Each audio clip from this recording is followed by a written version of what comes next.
desperate man.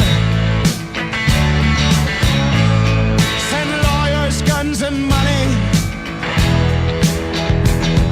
The shit has hit the fan.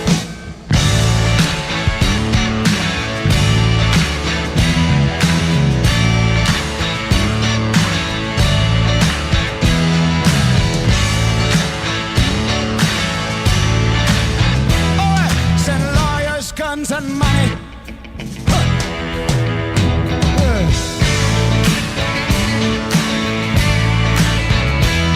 Send lawyers, guns and money.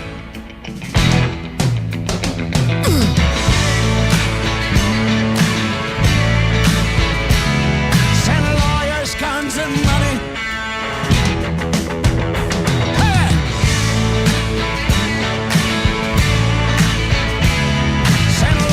Guns and money. Oh! Yeah.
Live and in person here from Epping, New Hampshire, almost free.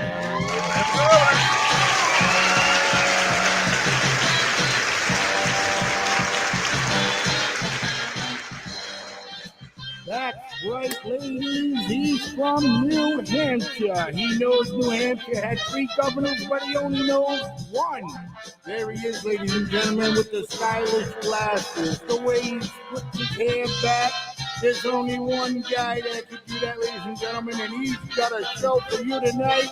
And there's only one person that can do it right here on the FFN network is the one and only. Let's give it up for Mr. B.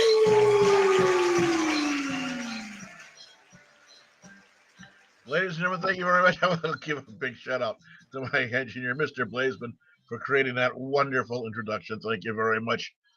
Politicking with Mr. B this evening. We've got taken our steps down a little bit different path tonight. We're going to be talking about some things that a lot of people don't like to talk about. A lot of people don't think about as being something that's political, but there is a political aspect, and there are internal politics in the workings of family dynamics, especially when somebody loses a loved one. 508-974-4231. We have live call in. If you've got something you want to talk about, or if you want a story that you want to share about something that may have happened, may have gone wrong, maybe somebody did you bad, or something hurt, or something didn't go right, or you want to say something about something maybe that family upsetting that happened, over the loss of a loved one. We'd love to hear from you. 508-974-4231.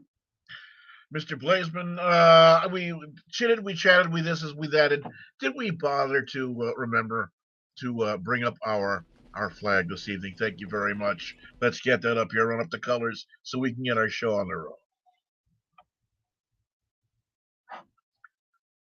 I pledge allegiance to the flag of the United States of America, and to the republic for which it stands, one nation, under God, indivisible, with liberty and justice for all. And I mean all people, all of the people that are here that will serve to make our country a wonderful, beautiful place that it is. And for the people that are here illegally, get out. Don't just get out, get the fuck out. You don't belong here. You didn't come here right. Go out. If you want to come back, do it the right way. Instead of this illegal alien crap. And that's exactly what it is. I'm seeing this stuff going on. Thank you very much. Thank you. I'm going to step out of my ordinary shoes this evening. I'm going to reach out. I'm going to say I'm going to dedicate this program, this evening's program, to the memory of a very dear and beloved family member who passed on unexpectedly yesterday. Fellow I spoke with, who he himself had just gotten enlightened to the fact that I was doing podcast. Started watching the podcast, and he actually called and gave me some critiques and some tips and this and that and whatever else. My dear cousin Stephen, roughly 62 years old, passed on down in Connecticut. The fellow was a retired tradesman. Unfortunately, he had some medical issues that I had not known. Not a lot of people had not known had apparently advanced, and he succumbed yesterday evening. So I don't have any other information at this time about his life that I can share with people at this time. But anyway, he was a good guy. Growing up as kids, one of the funniest things, he was a gearhead. He liked his engines, and since we were little kids, he was playing around. Everybody else was playing with Tonka trucks and bicycles. He was playing out with small engines and this and that. That was him. That was my cousin Stephen. If he didn't have his elbows, from his fingertips to his elbows, dripping in grease, he wasn't a happy man. He was a good guy, and he was. You always knew where you stood with him. You always knew where you stood with Stephen. He wasn't a two-faced person. If he didn't like you, he'd tell you. But there were very few people that he didn't like, and he was one of those give you the shirt off his back kind of people. He will be missed. And Stephen, I know where you are. Being a person steeped in Christianity, I know where you are, and it won't be long, my friend, before I see you again. So we're very happy about that. These things having been said, my cousin Steve passed on yesterday afternoon, sometime yesterday afternoon. And of course, things are right now all up in the air. We don't know anything about things. But I can remember back at the time when my dad passed on and when my mom passed on, all of the things that we went through. It is such an emotional roller coaster that I decided this evening what we would do, because I'm sure it's going to be going on with my cousin's family. An emotional roller coaster of things that are going to be happening, about who's to be notified, when they're going to plan to have these things, because certain people have to come from further distances and so forth. We have family, close family, that's scattered to all the points of the compass, really. Some of them over in Europe, some here in the States, some, of course, that may be in military service still. I don't know if they are deployed or whatever else. All these things are considerations, but also there are other things that have to go with what happens on the home front of what happens. My cousin Stephen, unfortunately, never married, didn't have children, so I don't know what the outcome of what's going to happen with his estate. So we're going to address some of these issues this evening. But before we get into all of this stuff, I've got a video that I'd like you to have a look at, ladies and gentlemen, about the political aspect of what's going on recently with our former president, Donald Trump. Apparently, they have decided to drop some of the charges out of the case. I'm not unclear on this. This video is going to clear things up, so we'll have some of that information. Mr. Blazeman, if you have that available and ready for us, could you cue it up, please? Yeah, Donald Trump. Hello, caller. You're on the air with FFN Network and Politicking with Mr. B. How can we help you tonight? With caller, hello. Hello? Hello, caller.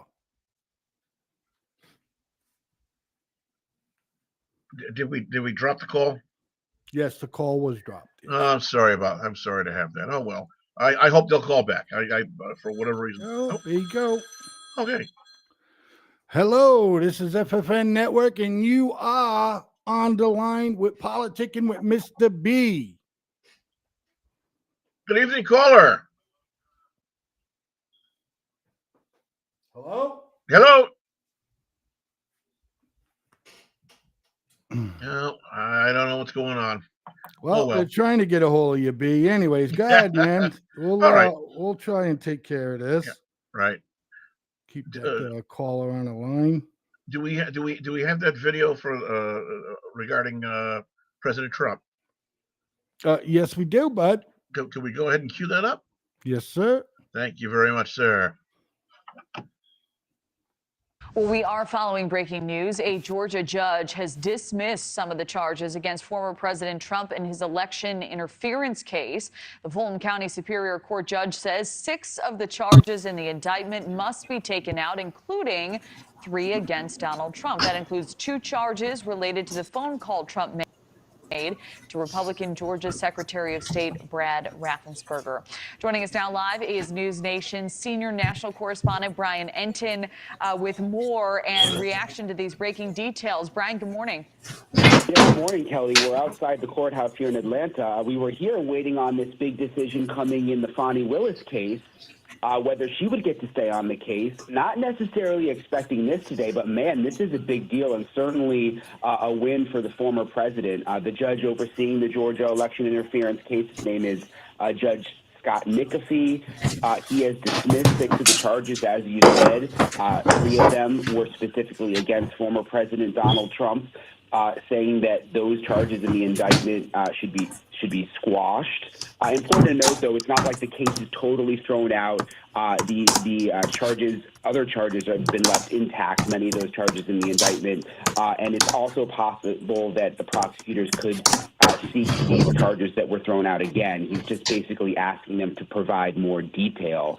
You mentioned Secretary of State Brad Raffensperger, that phone call that we've heard so much about from former President Trump when he said, "I just want to find 11,000 votes. Can you find the votes?" One of the charges that's been thrown out is in relation to that phone call. And I was just going through the written order that the judge just put out, throwing these out. And basically the part that stands out to me, he writes, the lack of detail concerning an essential legal element is the undersigned's opinion fatal. As written, these 6 counts contain all the essential elements of the crime, but fail to allege sufficient detail regarding the nature of their commission. They do not give the defendants enough information to prepare their defenses intelligently. Again, essentially saying that the special prosecutor did not give enough detail when he prepared this indictment, which in a way relates back to the reason we were here in the first place, waiting to see if Fani Willis was going to be thrown off the case. This kind of shines light on the special prosecutor, Nathan Wade, in a different way. Did he not prepare these charges sufficiently? Is he inexperienced and not prepared for cases like this, something that we've heard Trump's legal team say over and over again? So in some ways, this does relate to the Fani Willis situation, but again, somewhat unexpected. We weren't expecting this ruling today, Kelly, but certainly a win for the former president. Yeah, you would say so, for sure. Do we know any more about Fani Willis's standing in this case at this hour, Brian? We don't, and that decision could come really at any moment. Our indication is that the same judge, Judge McAfee, is going to make a decision sometime this week. We don't know exactly when. And I was thinking to myself, does this ruling throwing out some of these charges in any way give us a glimpse into how the Fani Willis decision may go?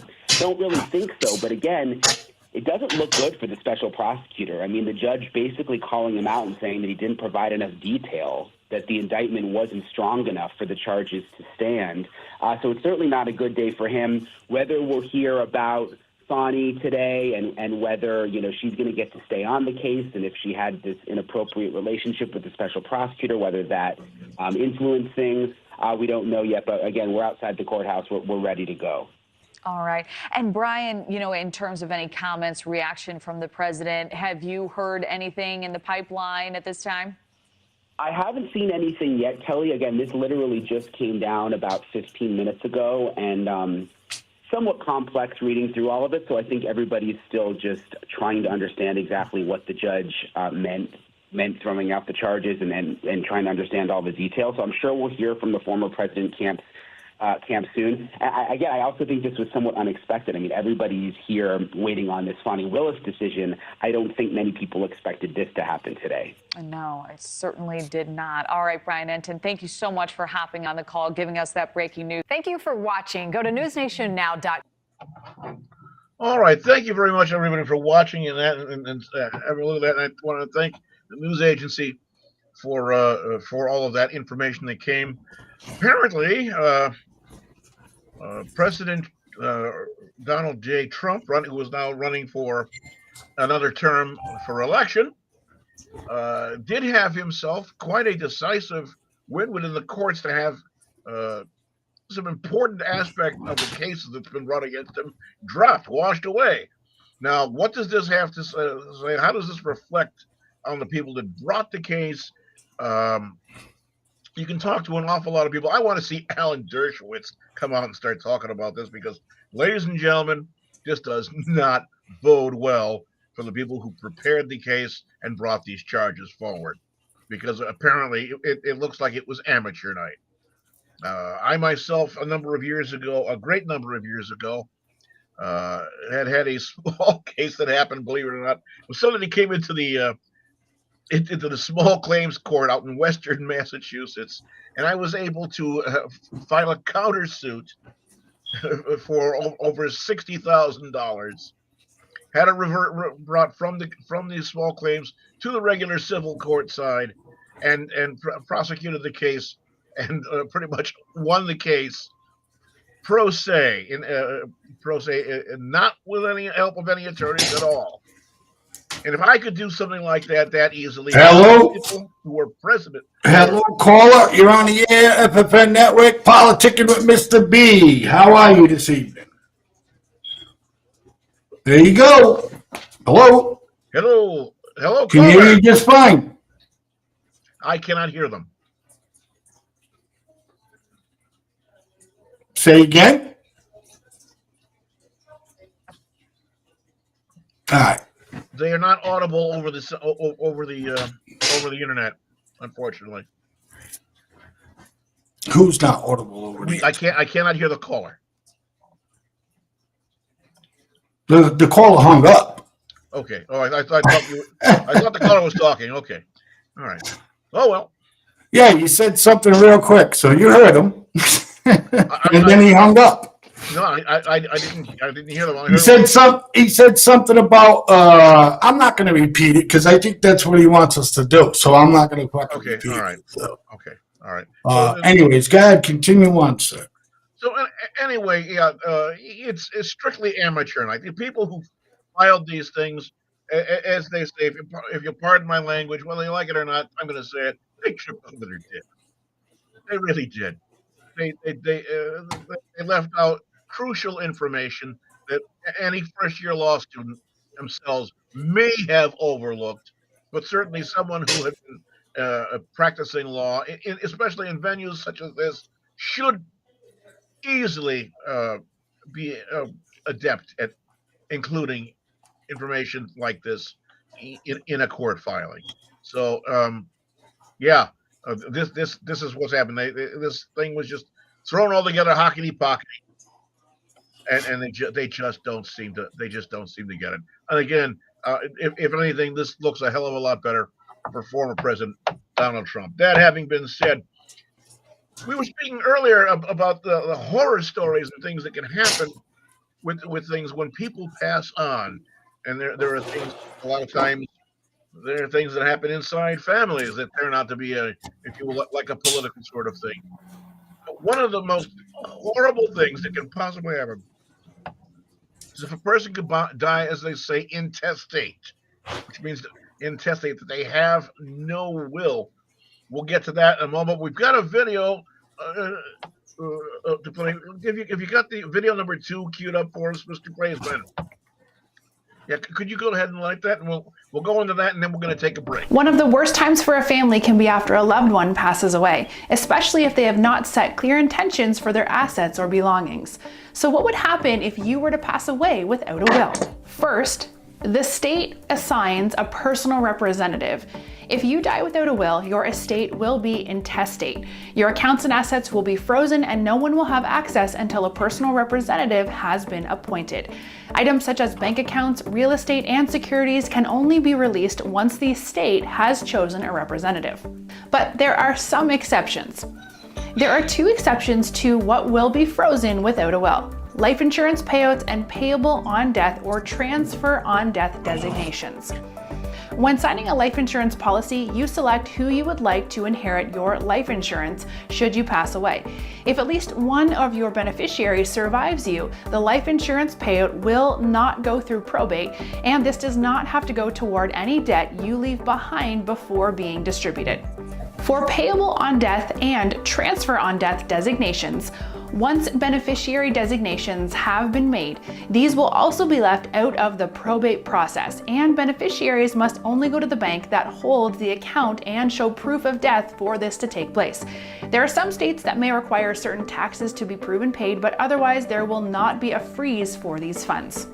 But what happens if you die without a will and you're married? The state will still assign a personal representative, and if you have a surviving spouse, they will typically be the personal representative. Situations with ex-spouses may be unique, and many will feel that they are the right choice for the job. Parents, siblings, and children are all options the state could choose, but if you are married, they will typically choose the surviving spouse. What happens if you die without a will and you're single? If you're single and do not have children, your parents are typically appointed as the representative and will inherit your entire estate if there is not a will in place, regardless of how weak or strong the relationship was with you. Any debt you have will first be paid by assets, and then the parents will get the remainder of the estate.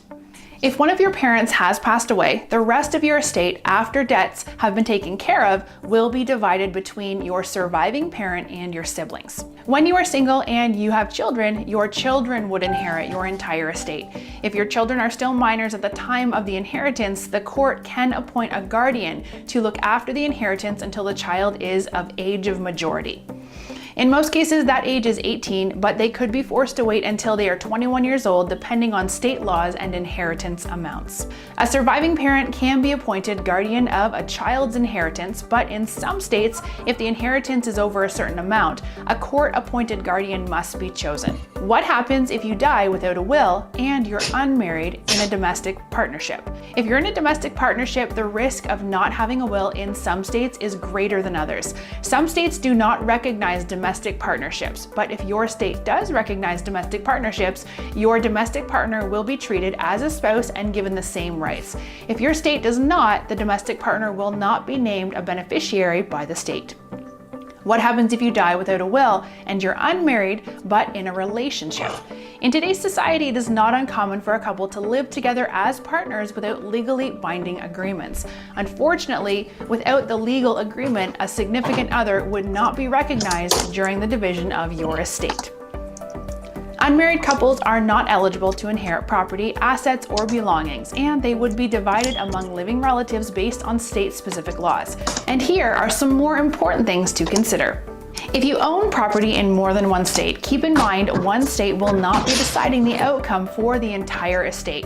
This could mean more than one beneficiary is chosen since they will be governed by different state-specific laws.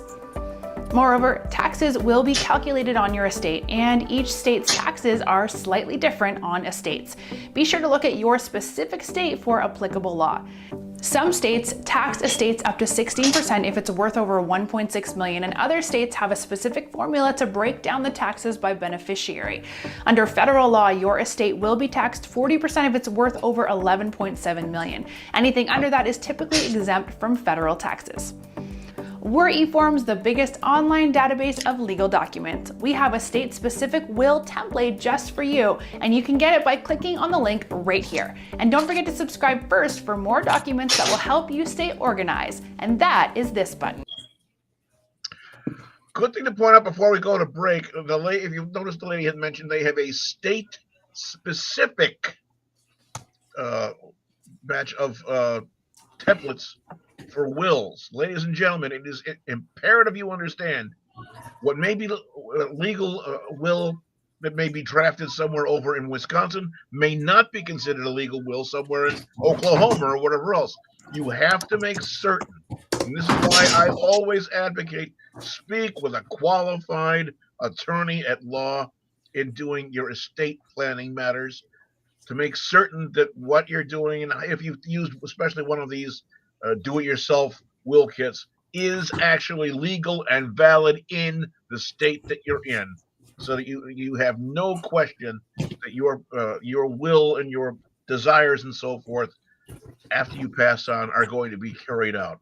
That having been said, we are going to be going on a break. We'll be back in about 3.5-ish sort of minutes, and we're going to do a little more talking, see a little more video, and chitting and chatting and this and that. Mr. B, 508-974-4231 is the call-in. See you in 3 to 3.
Whoa! Here we are, ladies and gentlemen. I'll try that again.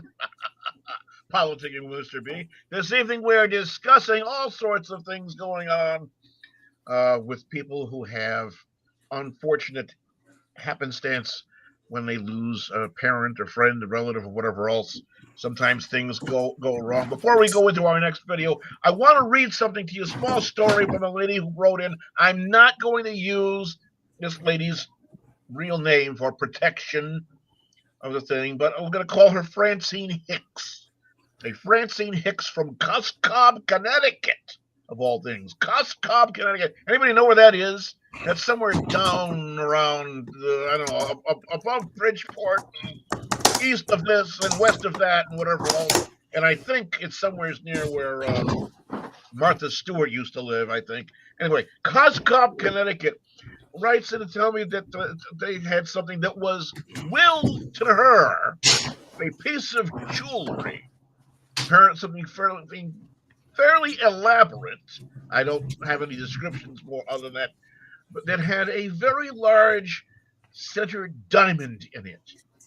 And apparently it had been willed to her, but however, when she received the item from the estate, mysteriously the item had the diamond removed, and a very inexpensive stone was put in place, which of course was counter to the wishes of the person who passed on, who had apparently willed it that this item in its original state be handed over to them. These are sorts of things that can certainly happen, and this is another reason why you need to have documentation, and I say you should have qualified attorneys handling the estate, especially when you're having things that are far more expensive or a higher value, to make certain that the final wishes, your own final wishes, or the wishes of whoever the decedent is, are carried through. Terrible thing to happen, unfortunately. And I'm sorry to our Francine Hicks, the person who wrote in about this, telling us this story.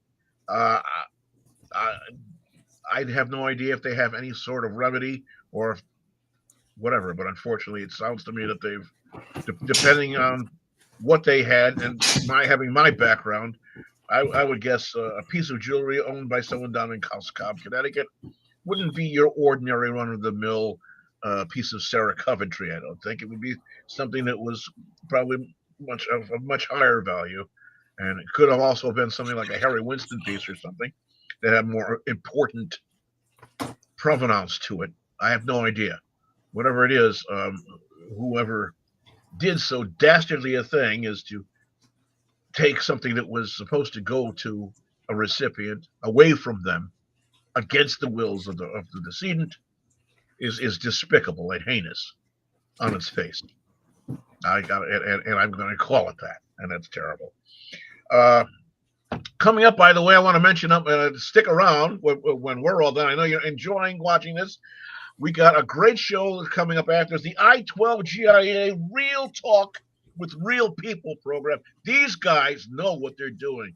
And if you want to talk about protecting your assets, protecting your families, and protecting what is yours, these guys need to be listened to. You should take in what they have to say, see what they have to do, and they have services that they provide. I'm sure if you contacted them, they can tell you more of what they're doing. Great guys, great group.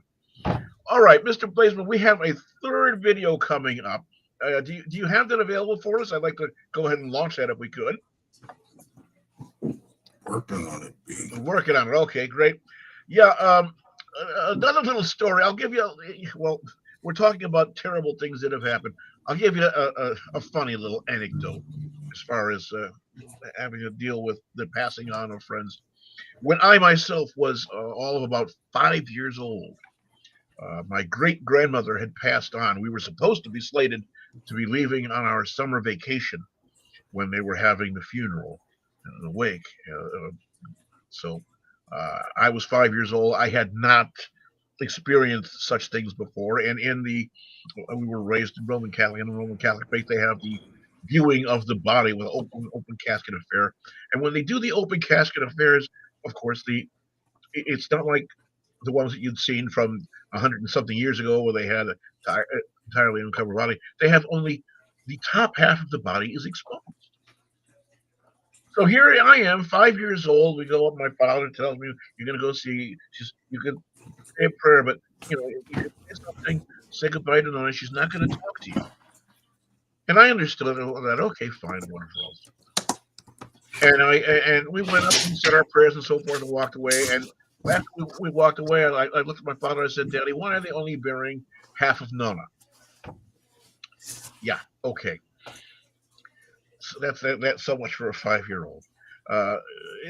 Difficult way to learning, but yeah, I did come to the understanding yet that she actually was all in the box, and she was all completely gone. All right. That having been said, Mr. Blazeman, are we ready for our video? Thank you very much. Can we go ahead and load that? Hi, I'm Reed Bloodworth, managing partner of Bloodworth Law, with offices in Orlando and Winter Haven, Florida. At Bloodworth Law, our team handles estate planning services for clients across Florida. We can work with you remotely via video conference or in the office with the appropriate safety measures taken to protect you as we help you with your legal needs. In this video, I'm going to discuss the probate process and why a will has to go through probate. Probate is the legal transference of titles of assets of the creator of a will, the testator, to the will's beneficiaries. If there's an asset for which there is no beneficiary named, which means there's not a payable on death beneficiary named within the asset, then it has to go through probate. If there's a will, then the will directs where an asset goes. However, there may be problems with the will, which ensures that it will go through probate. If an asset has to have its title transferred after the testator dies, and there's no named beneficiary, then it has to go through probate whether or not there's a will. For example, probate is necessary when a testator is married and they live with their spouse in a house which is their homestead. But in this scenario, the house is only owned by the testator. Under the testator's will, he attempts to leave the house to someone other than his spouse. However, pursuant to Florida law, the testator is not allowed to do that.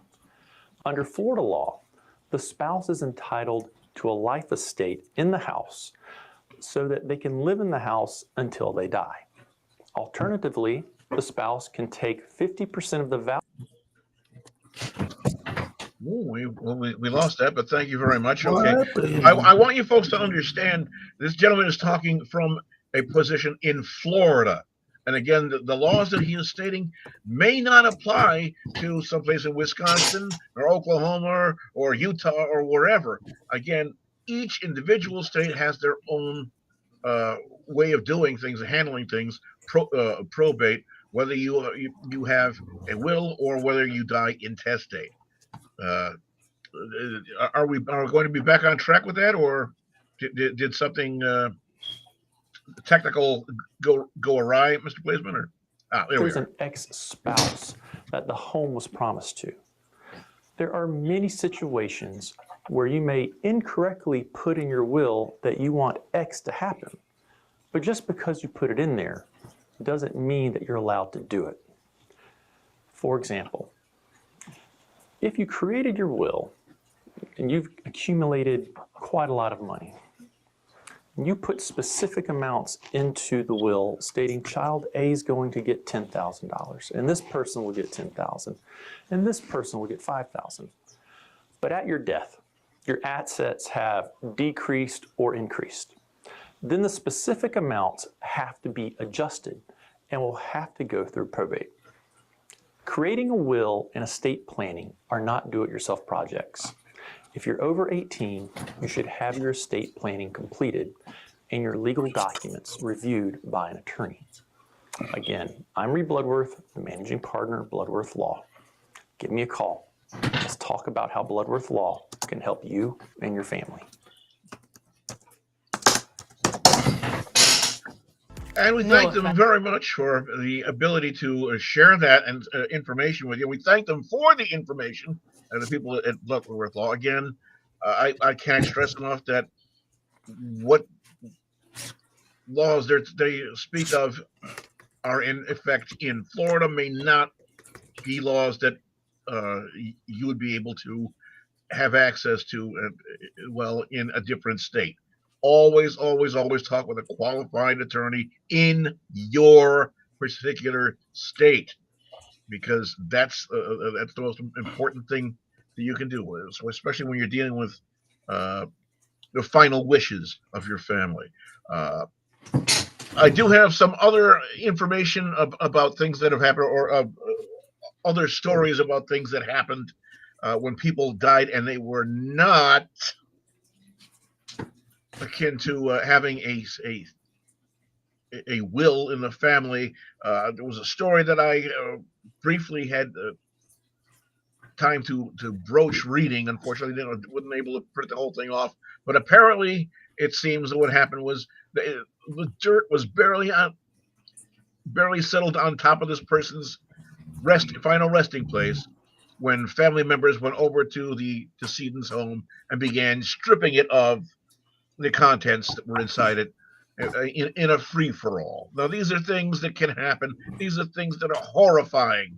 It should not happen. But unfortunately, sometimes stupid human nature takes over, and this is what happens. This is why it is important. It is vital that you have your wishes, if you at all, any, put down on paper and have someone who can have them meted out and adjudicated properly. So that I love you, baby. if you want to have Hello. Yes, Mr. Glazeman, I Can love you hear me? Yes. Yeah, I love you too. How the hell can you hear me?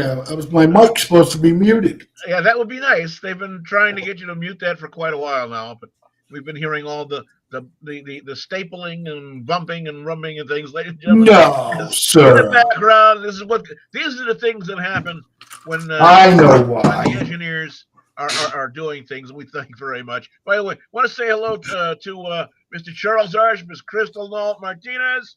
Thank you very much for coming in as well. I know we've got a number of other people that are viewing that haven't put up any messages. Again, we do have a phone number, 508-974-4231. I do want to also preface this that perhaps next week, depending on what the schedule is, I may not be available to do a show next Wednesday, because we may indeed be traveling to say our final goodbyes to my dear cousin. That don't make any sense.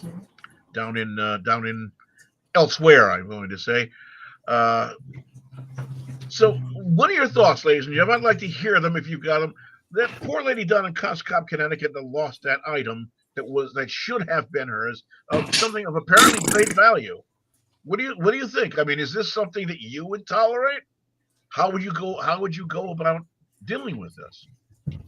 Especially when things perhaps were spelled out in directives put out in a will. What do you think about that? Is this something that should just be blown up and said, well, so what? At least I got something? Or should these people go after it? The question is, nobody knows and nobody's talking where that item went. Test 1, 2, 3. Yeah. Oh, yes, you're testing. You're doing very well. Thank you. That again, ladies and gentlemen, is I'm sorry, but you can all hear me okay, right? Yeah, we can hear you fine. Okay, and you can't now, right? No, we do not. Okay, I fixed it. Thank you. Sorry for the interruption. And we have a question of Mr. Charles Arch. Says, how long ago did she lose it? Apparently, this is something that had happened in years past. So I'm certain it's gone. Crystal says they are hiding it. Very possibly. Either that or it was taken off and vended off, and someone, whoever it was, pocketed the money. Unfortunately, whatever the situation is, it was a. They're hiding it, yeah. Um, whatever the situation is, this was something that was absolutely despicable. That I would not want to happen in my family. That's for damn sure. Uh, pardon me. Well, all of these things having been said, ladies and gentlemen, I'm looking forward to hearing. I'd love to hear from you folks. Does somebody have a story to tell us that may have happened in your family that maybe things went awry? You have a little something you want to get off your chest? Come on, call us up 508-974-4231. So as they say, yeah, there's no tracking it down. Yeah, diamonds are pretty much, unless they have laser inscribed serial numbers in them, which is something that the advent of which only started happening probably about 25 years ago or so now. You can't trace them, and even if that's the case, what they've been doing is taking and bringing them to unscrupulous cutting facilities and having the numbers, the diamond recut and the numbers ground down off of it. It's a sad state of affairs. It really is. I wouldn't want to be a member of that family that did something like that. It's a despicable, stupid, disgusting thing, if you ask me. But well, sure enough. That having been said, anyway, another thing that you want to do, ladies, if you have, let's talk about things. If you're trying to get your affairs in order, if you have such valuable things and so forth, it would behoove you to go to a legitimate jeweler and have your items categorized in an appraisal listing, so you can have things. So you can refer to them. If you have your will, you can say item number 2 on this appraisal sheet that describes this gold chain with this pendant on it, and this item number 3, this strand of pearls that has this blah blah blah and so forth, so that there's no question whatsoever about what item is what. Because especially these days, jewelers that do appraisals, legitimate jewelers, guild jewelers that do appraisers, usually or almost always take photographs of each individual item that they are doing the appraisal of. So again, there's no question as to what item is what, so that when things get laid out and so forth, you'll be able to make certain that your cousin Fred or your sister Sally or whatever else receives what it is that you want them to receive. And likewise with other items as well, objects of art, maybe a book collection or something you might have. Oh, it sounds like we have a caller. Hello? Hello, caller. You're on the air. Politicking with Mr. B. Hey, Mr. B, it's Mr. G. How are you, bud? I'm doing all right. How you doing, my friend? What's going on? I got a question for you, man. Okay. And it's kind of concerning to me. All right. But the election we got coming up, how is the government reassuring the American public that the Dominion election system, voting system that's in place now, is legit, and we won't get screwed out of another election? And the reason why I say this is that even Democrats are doubting Joe Biden's stamina and all that shit. But Joe Biden is going into this knowing, and I hate to say this, and I'm gonna leave off with this, but Joe, I really believe in my heart that Joe Biden's got this election rigged already again. And I'll get off the line and I'll wait for your response.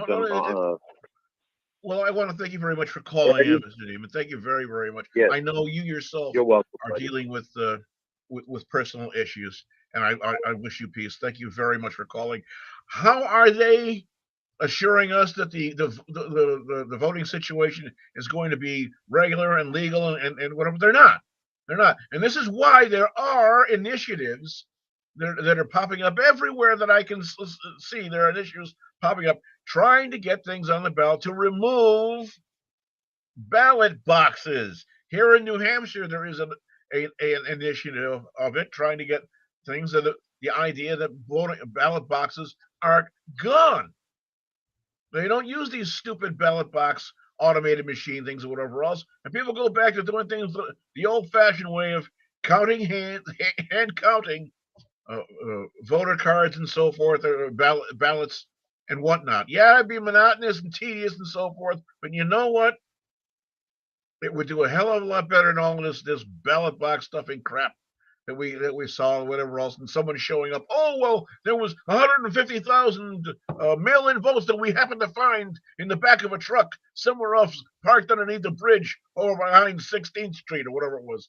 Yeah, no, yeah, I completely understand your angst and your question, and unfortunately, the government that we have, the administration that we have in our government right now is doing absolutely nothing to combat it. If anything, they're doing things, I'm certain of it, to take advantage of it. We all saw what happened back in 2020. We all saw it. And I don't have enough time left to address everything that went on and how it happened and so forth. But basically, I absolutely, positively, categorically, unequivocally, absolutely agree with and believe every single thing that President Donald Trump had said. Absolutely. There's no question in my mind that the elections were rigged and it was stolen. But here we are. What are we going to do this time? What's going to happen this time, ladies and gentlemen? If it happens again, what are the people going to do? The people, I do not believe that the people are going to stand for this. This is going to boil over, boy. All the other things that have been going on, the people that are getting killed, maimed, beaten by illegal aliens, I'm saying it, and fuck you if you don't like it. They are illegal aliens. They are illegal aliens coming into our nation and causing all sorts of upset, mayhem, harm, murder, rape, beatings. The American people, we've had it. We've had it. Largely, we have had it, and something, if another rigged election happens, it's something's going down the stink pipe real fast. All right, all of this having been said, I want to say thank you all very much for watching. Thank you for calling in, trying to call in. I apologize for whatever may have happened. I'm Mr. B, politicking with Mr. B. I hope you've enjoyed this. You like this? Share this. If you don't like it, watch something else. Until then, we've got I-12 GIA, real talk with real people coming up. Stay tuned. We'll see you all again soon, everybody. Take care.